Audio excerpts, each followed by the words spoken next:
Bonjour, je suis Marie Vanmour, autrice. Je suis née en 1977 à Pau, dans le Béarn. J'ai beaucoup voyagé durant l'enfance et ma vie d'adulte. Et je me suis installée en 2019 à Toulon, dans le Var, ville que j'apprécie énormément, dans laquelle je travaille et dans laquelle je continue d'écrire.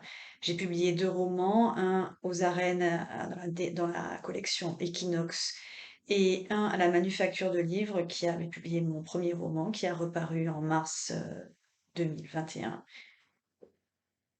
Petit Clou, et celui des arènes, Mauvais œil. J'ai également mené quelques entretiens avec des auteurs et je publie des nouvelles. Et j'entretiens aussi mon site, comme beaucoup de collègues, marievanmour.com, l'œil et le gun.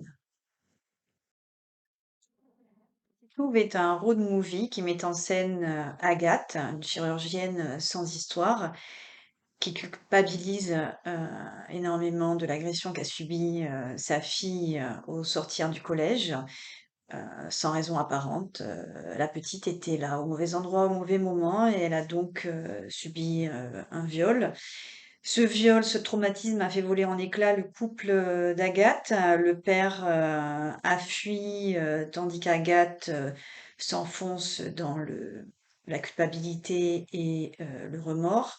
La petite, de son côté, essaye d'entrer en résilience, mot à la mode, parce que je ne crois absolument pas que les victimes de viol puissent être en résilience un jour. J'ai la sincère impression que la résilience est un moyen d'arranger la société.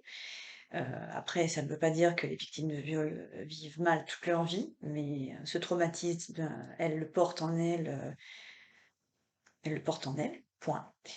Donc, en revanche, la mère, elle, ne supporte pas d'avoir laissé attaquer son enfant et elle va se faire justice elle-même. Euh, le, le prédateur sexuel étant relâché, elle l'appâte et elle le tue. L'action se passe à Marseille et le coupable de cet acte de prédation sexuelle appartient à une famille de gitans sédentarisés installés dans Marseille dans le trafic de drogue derrière une façade d'import-export légumes et fruits. Et en tuant ce membre de la famille, Agathe amène contre elle la vengeance de cette famille. Le road movie débute donc à Marseille et Agathe décide de partir très très vite en Corse, de faire Marseille-Bastia de nuit afin d'échapper un moment aux conséquences de son acte, le temps que les choses se tassent, de voir si le corps est déterré et de voir si la famille qu'elle a poursuivie de sa haine par la correspondance va faire le lien entre la disparition du frère et elle. Or, effectivement, la famille fait le lien et envoie deux frères, Harry et Ivo, à la poursuite d'Agathe et de sa fille. Débute ainsi donc ce road movie à travers la Corse. Ils arrivent à Bastia et elles vont s'enfoncer dans le cœur de la Corse parce que la Corse en tant qu'île, l'île est une protection, l'île est un nid, l'île est également comme un utérus protecteur, mais l'île est un piège. La vengeance me tient-elle à cœur? Eh bien oui, la vengeance est un thème qui me tient à cœur, véritablement. Non pas parce que je ne peux pas me venger moi-même, non pas parce que j'aurais été harcelée sans rien faire, ou traumatisée sans rien faire, euh, mais parce que cela interroge la confrontation entre le besoin intime de loi du talion que nous connaissons depuis les textes bibliques et les histoires mythologiques, et le système judiciaire, républicain est installé, qui parfois peut faillir, on l'a vu avec, certains vices de procédure, qui n'a pas souvent, on l'a vu dans l'histoire, c'est un sujet abordé par les historiens, la victimologie, l'histoire des victimes. Les victimes sont souvent considérées, par le système judiciaire de la société comme, les responsables de l'agression qu'elles ont subie. Ce en quoi je rappelais, un peu plus tôt qu'effectivement la résilience peut être une notion qui arrange, la société. Et ainsi, effectivement, ce thème-là me travaille énormément, comme la violence, est un thème qui me traverse. C'est-à-dire que pour comprendre la société dans laquelle nous évoluons, entre sa façade polissée et les arrière-cuisines violentes, pleines d'armes, de couteaux, de frustrations, de pulsions, que nous devons réfréner afin de nous intégrer dans la société, heu là, je pense qu'effectivement, ça me travaille et j'ai besoin de comprendre pour moi-même, très certainement, au-delà du thème simple de la vengeance, trouver ma propre place dans la société entre mes volontés intimes, de de pacification sociale et le fait de se plier au système, judiciaire, général et donc, d'accepter, de vivre tous ensemble, qu'on soit, victime, bourreau ou, gardien pénitentiaire, sans aller avoir envie de vivre avec, les grands critiqueurs, devant l'Éternel, ou, les tombereaux, de jugement à l'emporte-pièce, et de vengeance, à dessous, par exemple, des réseaux sociaux, ce que l'on voit, de plus en plus souvent. Marseille et la Corse. Je suis extrêmement attachée au sud-est de la France. Heu, c'est un choix, non de famille, mais un choix personnel, de m'installer dans le sud-est de la France. Ça ne me vient pas de mes parents, c'est un choix, d'individu parce que je suis née à Pau dans le sud-ouest, j'aime beaucoup le sud-ouest et ayant énormément voyagé, notamment, dans des pays chauds, j'ai besoin de soleil et de mer. Ça, c'est pour la réponse, pourquoi ces lieux, me parlent. Aujourd'hui, je vis à Toulon, hein, c'est voilà, je reste dans l'arc méditerranéen. Il faut dire également que, par exemple, pour Petite Louve, le fait de traverser la mer, de partir de Marseille et de traverser la mer pour aller vers une île, c'était extrêmement intéressant pour, le schéma narratif de l'ensemble de mes personnages et ça permettait de faire accoster, Agathe et sa fille en Corse, la Corse qui devient, à partir du moment où Agathe y met un pied, le personnage, protecteur, d'Agathe et de sa fille et qui elle va la Corse se personnifier au travers, d'un, repris de justice, retiré un petit peu du monde qui vit, vers Corté. Heu, ensuite, pour Mauvais œil, le propos de mon roman qui était la confrontation entre 2 femmes issues du système policier et du système mafieux, trouvait tout son sens en Corse, qui est un lieu, où, quand à Ajaccio, par exemple, on traverse le cours Napoléon, tout le monde se croise. La police d'un côté, les juges de l'autre, le préfet, les gens normaux et les voyous. Donc voilà, c'est intéressant, ces lieux sont extrêmement intéressants pour, dérouler une intrigue, qui m'intéresse et qui est, comme pour Petite Louve, beaucoup dans la confrontation des personnes face à ce que l'un et l'autre des camps considèrent soit comme un péché, pas au sens chrétien du terme, mais comme une atteinte à la moralité de la nature elle-même, pas la moralité chrétienne, pas la moralité républicaine, mais la notion de base du bien et du mal. Tu ne tueras pas ton prochain, l'inceste est interdit, le viol est interdit, ce genre de choses. On ne touchera pas les enfants non plus. Et voir comment, chaque camp, s'organise autour de son propre point de vue. Et pour ça, il est vrai que, dans le sud-est, je parle pas là, pour les atteintes, à la moralité, mais le sud-est permet d'avoir un théâtre magique pour pouvoir mettre en scène ce genre de confrontation, autour, autour des actes, considérés comme, illégaux. Voilà. Bon, et puis, bien sûr, on va aller jusque, au théâtre antique, qui mettait tout à fait en scène, le théâtre grec, puis, enfin tout ce qui était, inceste, tuer son frère, bon voilà, et ben, on revient à la Bible. Donc enfin de toute manière, l'arc méditerranéen avec ses tensions, avec, et puis voilà, son charme, la radicalité de ses couleurs, le bleu très fort, le vert, très profond, donne, à la couleur du sang, un rouge particulièrement intéressant. Je me demandais pourquoi les femmes tiennent un rôle, si prégnant dans mes textes. Là, nous parlons de romans, mais même dans mes nouvelles, dans mes micro-fictions, les femmes prennent toujours le plus de place possible. Pourquoi? Parce que on nous l'a enlevé. On qui? Les hommes dans l'histoire de la littérature ou dans l'histoire générale, même les femmes ont toujours dû laisser la place aux hommes.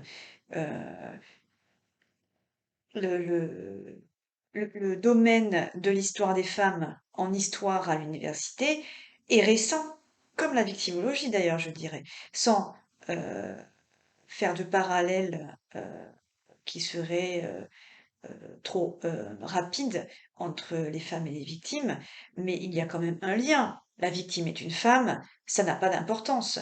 Et en littérature et dans les romans, très souvent, des autrices extrêmement génies sont passées derrière des hommes. On redécouvre aujourd'hui Shirley Jackson. Shirley Jackson est une merveilleuse autrice d'horreur, de gothique et d'étrange. Bien sûr qu'on la connaissait, elle est adulée par Stephen King, mais Shirley Jackson est beaucoup moins connue que Stephen King. Donc, moi, à l'intérieur de mes romans, je ne cherche pas à me venger d'une quelconque injustice, je cherche à redonner la place que j'estime être la bonne aux femmes et à changer le point de vue littéraire de la place des femmes. Dans les romans, le point de vue du personnage principal, pour moi, doit être le point de vue euh, de la personnage. J'utilise ce raccourci de langage exprès, hein, donc de la personnage qui m'intéresse. Je veux que la place soit rendue dans la littérature, dans les textes de fiction, aux femmes qui combattent tous les jours pour mener à bien toute leur mission. Et ne pas oublier également que les femmes sont parfois aussi mauvaises que les hommes. On appelle ça un peu le sujet des badass women, les badass. Mais oui, ah, elle est trop bien, elle est trop badass. Oui, être badass, c'est extrêmement intéressant. Ça permet, parce qu'on est quand même en fiction, là, pour raconter des histoires super, super enivrantes, super intéressantes. Donc il faut quand même euh, un peu sortir de la normalité pour justement respecter des arches narratives qui nous emportent, qui emportent le lecteur loin, mais rendre aux femmes leur place dans les romans n'est pas véritablement quelque chose de calculé chez moi, c'est juste que c'est ce qui m'intéresse, c'est ce que je veux faire. Je ne dis pas que je n'ai pas lu des tombereaux de livres sur les hommes, puisqu'il n'y avait que ça, mais justement, en plus même dans notre éducation à la littérature, nous avons toujours été entraînés dans une littérature masculine. La littérature nord-américaine que j'adore est extrêmement viriliste et masculine parfois. Parfois, elle est traité de misogyne à tort. Par exemple, Philippe Roth, lui, eh bien, très bien, il écrit sur les hommes, il écrit sur lui-même. Il a été souvent traité de misogyne. Or, pour dépeindre des portraits de femmes négatifs, il faut particulièrement les aimer et les connaître. On dit ça des hommes. Pour aimer les hommes, il faut particulièrement bien les connaître et accepter leurs défauts. Et pour aimer les femmes, c'est la même chose. La femme, justement, cliché, angélique ou complètement dans le topos putain ou le topos maman, ce n'est plus supportable. Donc, j'essaye de trouver des nuances dans des personnages, car la nuance est ce qui nous rendra le sujet de la femme en littérature. Comme les autres arts, la musique, en plus simple, en plus facile d'accès, en plus rapide, vous ouvrez votre application sur votre smartphone, vous mettez votre musique. La musique, c'est ce qui nous aide à tenir debout, c'est ce qui nous aide à accepter également la réalité en nous en sortant pendant le temps d'une chanson, pendant le temps de la découverte d'un nouvel album ou pendant voilà une chanson qu'on aime qui nous ramène au bon moment. Et les personnages ont besoin de cette musique parce que même parfois, enfin, la musique nous permet de faire comprendre des choses aux autres aussi quand on n'arrive pas à trouver les mots, quand on n'arrive pas à s'exprimer, quand on n'arrive pas à dire qu'on est triste ou qu'on aime quelqu'un, on peut utiliser un morceau, une chanson, voilà. Donc la musique est extrêmement importante pour ces raisons-là. Mis 3 ans à écrire Petit Clou. Même si l'écriture est vive, hachée, c'est un travail d'écriture, ce travail de mise en littérature d'une histoire noire. Qu'est-ce que je veux dire par là? Je veux dire que effectivement, le premier jet peut être rapide pour certains de mes chapitres, mais après, il y a un travail d'édition, de réécriture, de repos, de relecture, voir si certaines scènes vont rester au même endroit ou vont bouger, euh, pour donner plus d'accroche, parce qu'il faut donner quand même l'envie au lecteur de tourner la page hein, pour qu'il ait l'envie de savoir si Agathe et la petite vont finalement se sortir du guêpier dans laquelle Agathe elle-même les a fourrés. Donc voilà, est-ce qu'elles vont s'en sortir? Et donc pour cela, il faut que en fait tout soit parfaitement construit, écrit, non alourdi. Il faut que ce soit beau, il faut que ce soit, voilà ce que j'ai envie que ce soit, mais sans que ça en ait l'air. En fait, il faut que euh, la simplicité et la fluidité de l'écriture euh, ne respire pas le travail et l'acharnement, parce que sinon c'est illisible. Et en fait, tout cela demande beaucoup de travail, mais également beaucoup de repos du texte, parce que quand vous écrivez un texte et que vous le reprenez à tête reposée, en n'ayant plus le statut d'autrice, mais le statut de lectrice de votre texte, et alors là, tout ce qui est mauvais, tout ce qui est en trop, tout ce qui est mal tourné, normalement, vous le voyez immédiatement. Des propositions d'adaptation en film, non, malheureusement, je n'en ai pas eu. Et parce que beaucoup d'auteurs ou d'autrices aujourd'hui peuvent vivre de leur plume si ils ont eu une adaptation d'un roman en film. Tant qu'on n'a pas ça, c'est quand même difficile de vivre de sa plume. Moi, j'ai un travail alimentaire, par ailleurs, qui me prend énormément de temps. Donc non, je n'ai pas eu de proposition d'adaptation, mais ça viendra peut-être un jour. Alors, je ne passe pas une journée sans écrire une ligne, qu'elle soit bonne ou mauvaise, qu'elle soit pour un statut Facebook ou pour une microfiction ou pour un essai sur le féminisme dans les romans. Là, récemment, j'ai écrit un article pour le journal L'Indic, euh, où j'analyse, je décortique un peu le test de Bechdel-Wallace, pardon. Donc, au niveau du projet d'écriture longue, ça me prend du temps parce que en plus de ces petites missions, soit commandées, soit des petits textes que j'écris au jour le jour, comme voilà, je le disais, j'ai un travail à côté de mon activité d'écriture, euh, et que l'entrée dans l'écriture du roman est quelque chose qui me demande un petit peu de temps et d'implication mentale. Je prends du temps. Donc là, mon projet d'écriture, il a déjà 2 ans. Je ne décourage pas de le faire arriver à son terme. Il arrivera à son terme, ça c'est certain, parce qu'il est quand même déjà extrêmement bien avancé et qu'il est parfaitement structuré. Mais quand? Je ne sais pas. Ce projet d'écriture euh, de roman, enfin ce projet de roman donc met en scène un homme et 2 femmes, une sorte de couple à trois. Mais si c'était aussi simple, ce ne serait pas drôle. Voilà. Je vous remercie. Merci beaucoup.